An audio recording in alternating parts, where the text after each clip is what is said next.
Hello viewers, আজকে আমরা যেটি দেখতে যাচ্ছি, যেটি শিখতে যাচ্ছি সেটি হচ্ছে ফ্রিজের কম্প্রেসার কিভাবে পাল্টাতে হয়। এবং একটি কম্প্রেসার দেখা যাচ্ছে, দেখুন এটা ফ্রিজের সাথে সংযুক্ত। তো এটি নষ্ট হয়ে গেছে, সেটি কিভাবে বুঝবো। আর একটি কম্প্রেসার লাগাবো, সেটি কিভাবে ভালো আছে সেটি কিভাবে বুঝবো, সে বিষয় নিয়ে আজকে কথা হবে। প্লাস এখানে কম্প্রেসার দেওয়ার পর কিভাবে গ্যাস সার্চ করতে হয়, কিভাবে গ্যাস দিয়ে ফ্রিজটি রানিং করতে হয়, আর কিভাবে কতটুক দিলে সঠিক হয়, সেই বিষয় নিয়ে আজকের বিষয়। তো চলুন আমরা প্রথমে ফ্রিজ কম্প্রেসারটি ম্যাপ দিয়ে দেখব। আমার কাছে দেখুন সিরিজ লাইন আমি এটা বানিয়ে নিয়েছি। এখানে ডাইরেক্ট লাইন, তো এখান থেকে আমি একটা বল দিয়ে সিরিজ লাইন করে নিয়েছি। দেখুন সিরিজ লাইনটি জ্বলতেছে। তো এখন আমি যেটি করব, এখানে ফ্রিজে তিনটি টার্মিনাল আছে, দেখুন। হ্যাঁ, দেখতে পাচ্ছেন তিনটি টার্মিনাল। তো আমি এখানে একটি টার্মিনালে লাইন দিয়েছি, ধরো রাখো। একটি টার্মিনালে লাইন দেওয়ার পর দেখুন, দেখতে পাচ্ছেন একটি টার্মিনালে লাইন দেওয়ার পর লাইটটি জ্বলে উঠতেছে। তার মানে এখানে অন্তত সম্পূর্ণ বডি শর্ট হয়ে গেছে এই কম্প্রেসারটি, এবং এটি চলতেছে না। প্লাস এটি বডি শর্ট হয়ে গেছে, এটা মানুষকে মারার উপযুক্ত হয়ে গেছে। তো এটি এখন বাদ দিয়ে দেব। এটি এখন আমি যেটা করব, খুলে নেব। চলুন আমরা আগে খুলে নিই। দেখো, নাটগুলো খুলে এটা পাল্টিয়ে ফেলতে হবে।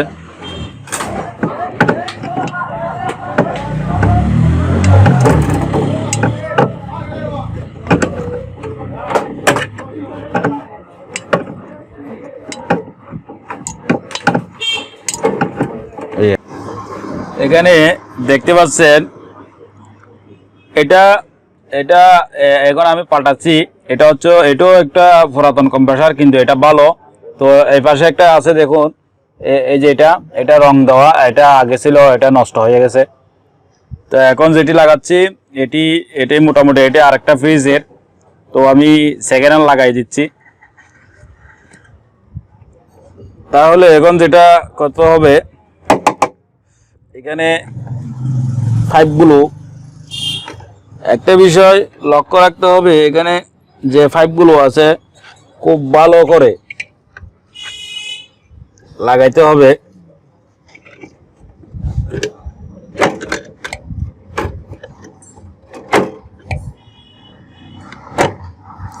এগুলো যদি সে জয়েন শুদ্ধ না হয় তাহলে কাজ হবে না।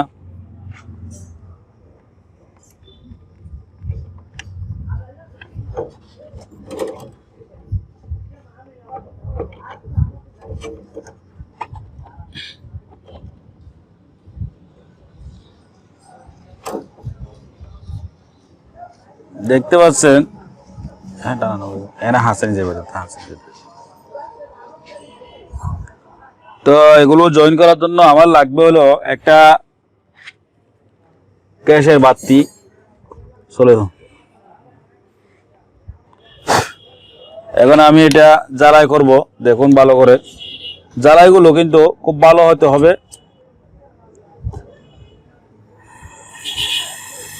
এগুলো যদি সঠিকভাবে জ্বালাই না হয় তাহলে কম্প্রেসার ফ্রিজের ঠান্ডা উপভোগ করতে পারবেন না।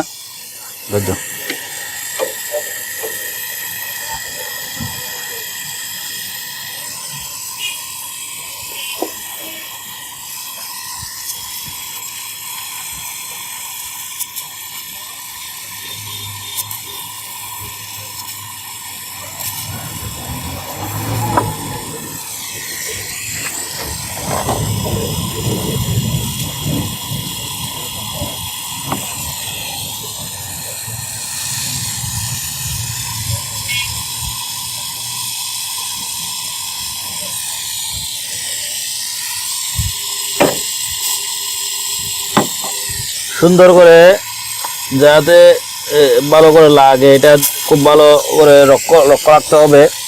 কোনো রকম লিক যাতে না থাকে, লিক থাকলে আর কোনো কাজ হবে না।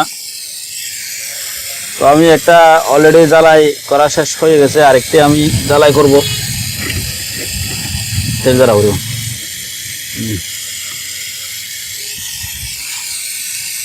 দেখতে থাকুন।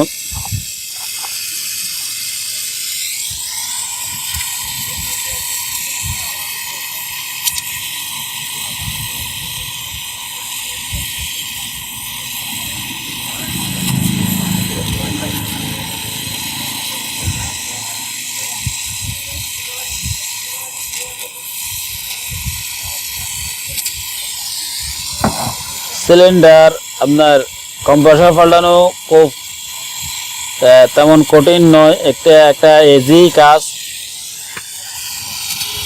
খুব সহজে কাজটি করে নিতে পারেন।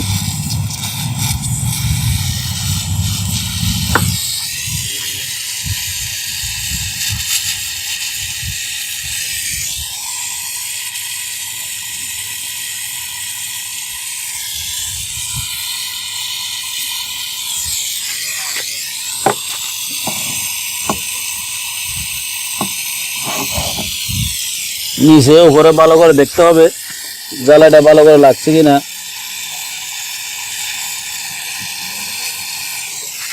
তো আমার দুটা পয়েন্ট জ্বালাই করা, এখন দেখতে পাচ্ছেন আমার জ্বালাইগুলো দেওয়া হয়ে গেছে।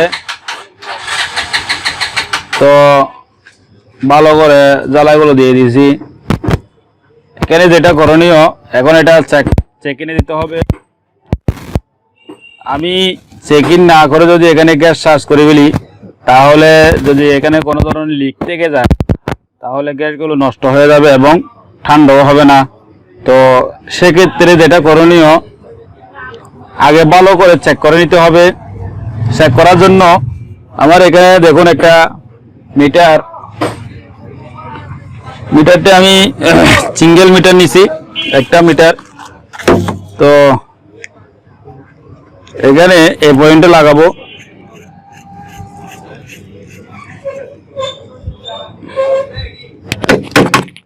আর এদিকে একটা পয়েন্ট এখানে লাগিয়ে দেব। দেখতে পাচ্ছেন, এগুলো ভালো করে লাগাইতে হবে।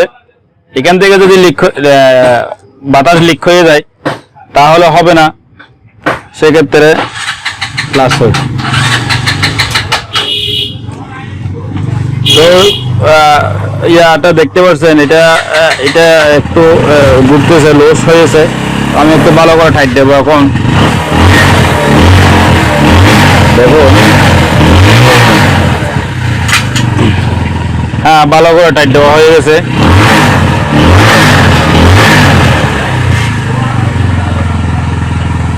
তো এখন যেটা করব,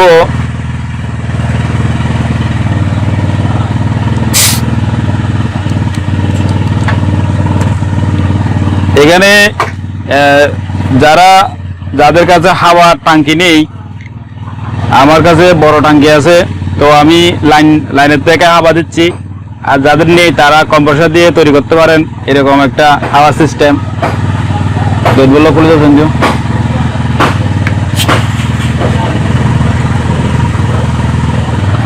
তো মিটারটা দেখুন, এখানে এখন মিটারটা জিরো দেখাচ্ছে। আমি এখন এখানে প্রেসার দেব, আস্তে আস্তে প্রেসার যাচ্ছে। দেখুন, মিটারটা আস্তে আস্তে উঠে যাচ্ছে, দেখতে পাচ্ছেন।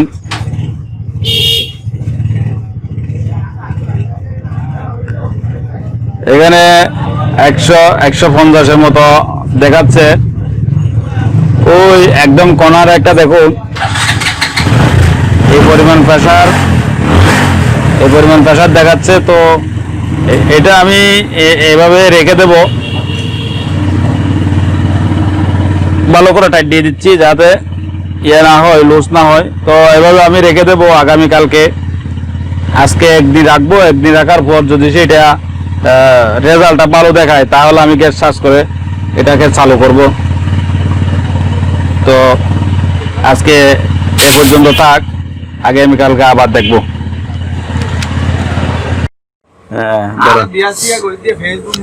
হ্যালো ভিউয়ার্স, দেখুন আমার এই ফ্রিজের গ্যাস সার্চ করা প্রায় শেষ।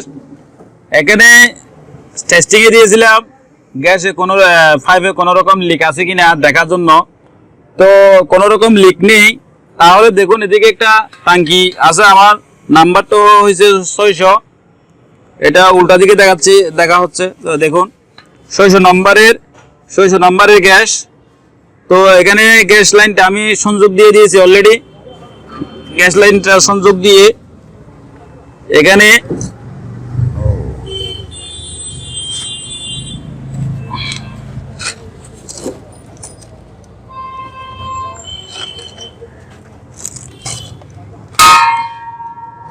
সংযোগ দিয়ে দিয়েছি।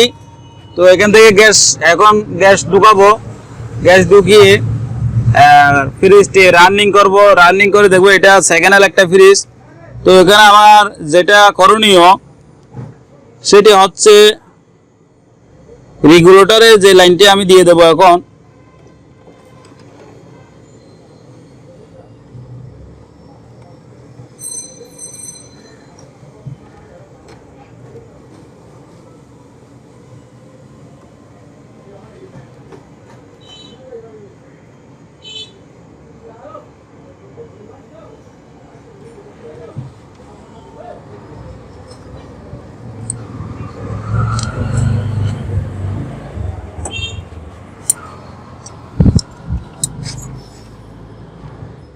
এটা আমি আগে থেকে বলেছি এটা একটা পুরাতন ফ্রিজ। তো কম্প্রেসার তো পুরাতন লাগাচ্ছি, তবে এটা ভালো কম্প্রেসার। দেখবো এখন কীরকম ঠান্ডা আসতেছে বা কীরকম ঠান্ডা হবে সে বিষয়ে দেখবো এখন গ্যাস।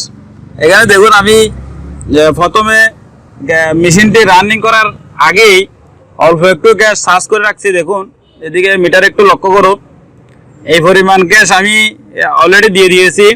তো এই পরিমাণ গ্যাস দিয়ে এখন আমি যেটি করব ফ্রিজের অবশ্যই স্টেবিলাইজার ব্যবহার করতে হয়। তো আমি স্টেবিলাইজার এখানে একটা ডিজিটাল মডেলের একটা স্টেবিলাইজার ব্যবহার করতেছি। তো এটি এখন আমি যেটি করব চালু করে দেব। হ্যাঁ, এটি অলরেডি লাইট দেখাচ্ছে। তো এটা এখন চলবে, এখন সেকেন্ড চলতেছে 2 1 0, এখন চালু হয়ে গেছে অলরেডি। দেখুন চালু হওয়ার পর গ্যাসটি আস্তে আস্তে টান দিতেছে। এদিকে কম্প্রেসরটি চালু হয়ে গেছে। গ্যাসটি আস্তে আস্তে জিরোর দিকে চলে আসতেছে, একদম জিরো দেখতে পাচ্ছেন, একদম জিরো কাছাকাছি চলে আসে গেছে। তো এখন গ্যাসটি অলরেডি রানিং হয়ে গেছে। কম্প্রেসরটি চলতেছে, খুব সুন্দর চলতেছে। এখান থেকে হ্যাঁ গরম হচ্ছে, আস্তে আস্তে গরম হচ্ছে। এখানে আস্তে আস্তে গরম হয়ে যাচ্ছে।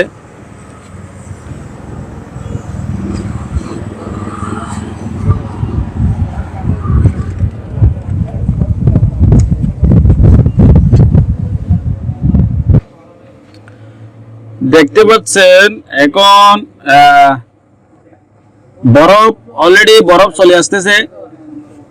দেখতে পাচ্ছেন অবশ্যই বরফ কিরকম আসতেছে। দেখুন এখানে পাইপগুলো দেখা যাচ্ছে। তাতে আমার সুবিধাটা হলো বরফগুলো দেখতে আরো সুন্দর হচ্ছে। পাইপগুলো দেখা যাচ্ছে, লক্ষ্য করুন। এখন মাত্র চালু করা হয়ে গেছে। তো এদিকে এখনো বরফ আসেনি, তো আস্তে আস্তে আসবে। এটা এখান থেকে শুরু হয়েছে। তো এখান থেকে আস্তে আস্তে রানিং হয়ে দেখুন এ পর্যন্ত চলে আসছে। এই যে এ পর্যন্ত এসে গেছে, এ পর্যন্ত দেখতে পাচ্ছেন, এ পর্যন্ত এসে গেছে। তো পরে দেখবো, আরেকটু পরে দেখবো কিরকম বরফ হচ্ছে এখানে।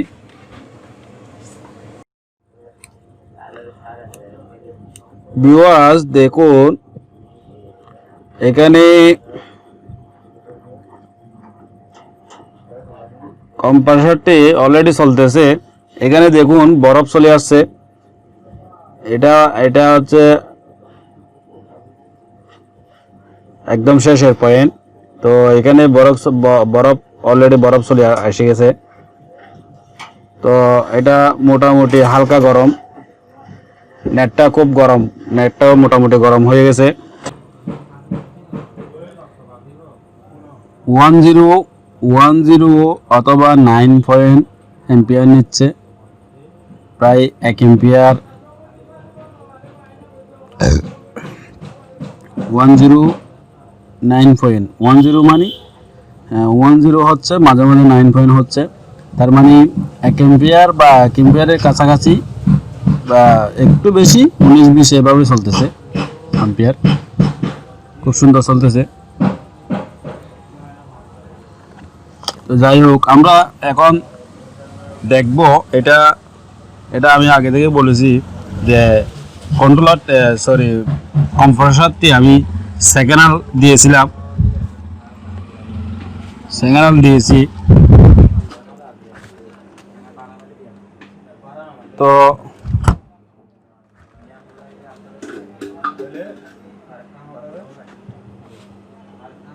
দেখতে পাচ্ছি কিভাবে বাষ্প বের হয়ে যাচ্ছে। তো আমরা ভিতরে দেখি, এখানে আমি 2টা বোতল দিয়েছি, আর এখানে পুরা ফাইপগুলোতে বরফ জমে আছে। দেখুন পুরা ফাইপগুলোতে বরফ জমে আছে, বরফ দিচ্ছে পুরা ফাইপগুলোতে। এটা সেগারের একটা ফ্রিজ রিভিউ করেছি। তো এখানে যে বোতল, এটা অলরেডি বরফ হয়ে যাচ্ছে, এটা কাছাকাছি হয়ে গেছে বরফের মতো।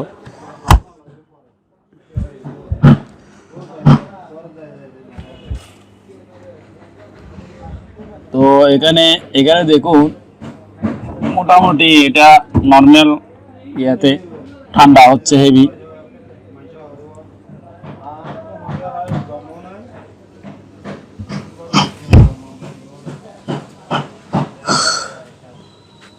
তো এই ছিল আজকের ভিডিও, কিভাবে সেকেন্ড হ্যান্ড কম্প্রেসর দিয়ে ফ্রিজ ঠিক করে নিতে হয়। আজকে আমরা যে বিষয়টি সম্পর্কে আলোচনা করা হয়েছে সেটি হচ্ছে কিভাবে একটি সেকেন্ড হ্যান্ড কম্প্রেসর দিয়ে ফ্রিজ ঠিক করা যায় সেই বিষয় নিয়ে। তো ফ্রিজটি মোটামুটি এখন সম্পূর্ণ ভালো, এটি ডেলিভারি যোগ্য হয়ে গেছে, এটি কালকে চলে যাবে। তো আজকের ভিডিও এই পর্যন্ত। আগামী নেক্সট ভিডিওতে আরও নিত্য নতুন ভালো ভিডিও দেওয়ার চেষ্টা করবো ইনশাল্লাহ। তো আজকে এই পর্যন্ত, আল্লাহ হাফিজ।